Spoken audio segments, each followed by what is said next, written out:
Sir বলছি আপনি তো আপনার বন্ধুর সঙ্গে দেখা করতে যাচ্ছেন, তাহলে এইভাবে নর্মালভাবে যাচ্ছেন কেন? আমি আমার বন্ধুদের সাথে অনেক দিন পরে দেখা করছি। আমি চাই না ওরা আমার সাকসেস দেখে নিজেকে ছোট ফিল করুক। আমি যেমন 10 বছর আগে ছিলাম, আমি ঠিক তেমনভাবে ওদের সামনে যেতে চাই। আর বিজনেসম্যান আমি মানুষের কাছে, আমার বন্ধুদের কাছে না। ঠিক বলেছেন স্যার। তুমি আমার সাথে এখানে দেখা করো, ঠিক আছে? আমি তোমাকে কল করে নেবো। পিউ, কেমন আছিস? ঠিক আছে। আর কেউ আসেনি? আর কে আসবে? রিয়া আসবে, আসছে হয়তো কিছু একটা করে। কিছু একটা মানে? মানে এটাই, ওর কাছে না গাড়ি আছে না স্কুটি আছে, আসছে হয়তো কোনো ভ্যানে করে বা বাসে করে। কে জানে, ও হয়তো জব পেয়ে গেছে, ওরও হয়তো লাইফ চেঞ্জ হয়ে গেছে। দেখ, কিছু মানুষের লাইফ না কোনোদিন চেঞ্জ হয় না, তারা যেমন থাকে তেমনই থেকে যায়। এই নিজের দিকেই দেখ না, তুই আগে যেমন ছিলিস এখনো তেমনই আছিস। অনেকেই পাল্টেছে। কিছুই পাল্টায়নি, তুই আমাকেই দেখ না, পাল্টানো তো একে বলে।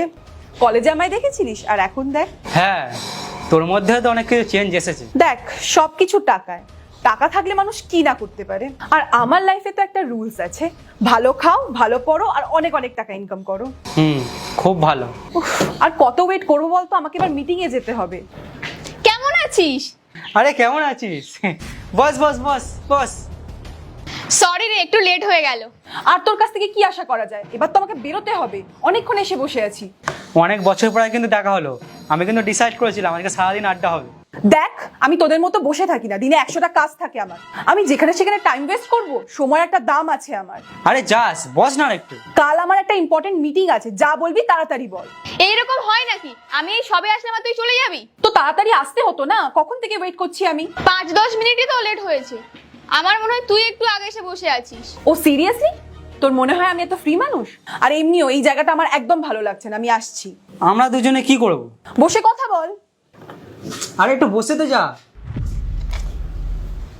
কত পাল্টে গেছে তাই না ও? মনে হয় অনেক টাকা কামিয়ে নিয়েছে। টাকা কামিয়েছে কি বলতে পারবো না, তবে অনেক অহংকার কামিয়েছে। ছাড়, তুই বল আজকাল কি করছিস? ব্যাস, এই তো চলছে। বুবাই, তুই এখানে? আয়, এটা আমার কোম্পানি, আয় ভেতরে আয়। তুই এখানে? এই আমি ইন্টারভিউয়ের জন্য এসেছিলাম। ইন্টারভিউ? কিন্তু তুই তো বলেছিলিস তোর জরুরি মিটিং আছে, তার কি হলো? আমি তোদের মিথ্যে বলেছিলাম, আমি শো অফ করছিলাম। আসল সত্যিটা আমার কাছে কিছুই নেই, এমনকি কোনো জবও নেই। কি বলছিস তুই এইসব? বন্ধুত্বের মধ্যে এইসব হয়? বন্ধুত্ব তো সব থেকে বড়। আমি তোদের সাথে অনেক বছর পর দেখা করেছিলাম না, তাই আমি শো অফ করছিলাম। আমার কাছে তো একটা জবও নেই। আমি ভেবেছিলাম তোরা দুজন সাকসেসফুল হয়ে গেছিস আর আমার কাছে কিছুই নেই। আমি ভেবেছিলাম তোরা আমায় ছোট করবি, তাই আমি মিথ্যে বলেছিলাম। ধুৎ, এইরকম কোনো ব্যাপারই না। তুই এত বড় কোম্পানির মালিক, তাও তুই এত নর্মাল হয়ে এসেছিলিস। তোকে দেখে মনে হচ্ছিল তোর কাছে তো কিছুই নেই। আরে আমার বন্ধুদের সাথে দেখা করার জন্য থোড়ি কিছু চাই। আর এটা তো আলাদা ব্যাপার, আমি সাকসেস হয়ে গেছি, কিন্তু এইসব বন্ধুত্বের মাঝখানে আনবো কেন? তোদের সাথে আমি এমনভাবেই দেখা করতে চেয়েছিলাম যেরকম আমি কলেজে ছিলাম। আর তারপর আমাকে রিয়া ওর প্রবলেমের কথাগুলো বললো, তো ওই জন্যে আমি আমার কোম্পানি তোকে জব দিয়ে দিয়েছি। তুই যদি আমাকে বলতিস তোরও কোনো হেল্প লাগবে, আমি নিশ্চয়ই করতাম। তাই তো, কেন করবো না? তুই তোমার বন্ধু। আমি কালকের জন্য খুব দুঃখিত, সত্যি বলতে আমার এই জবটা খুব দরকার। দেখ, তুই ইন্টারভিউ দিতে এসেছিস আর তুই আমার বন্ধু, কাজ তুই পাবি, কিন্তু তোকে তোর এই অ্যাটিটিউডটা চেঞ্জ করতে হবে। আর এখানে সততার সাথে কষ্টের সাথে কাজ করতে হবে। একদম, আমি কষ্ট আর সততা দিয়ে কাজ করব। Thank you Bubai, thank you. ঠিক আছে, তুই তাহলে কাল থেকে জয়েন কর। চল তাহলে আজকে পার্টি করি।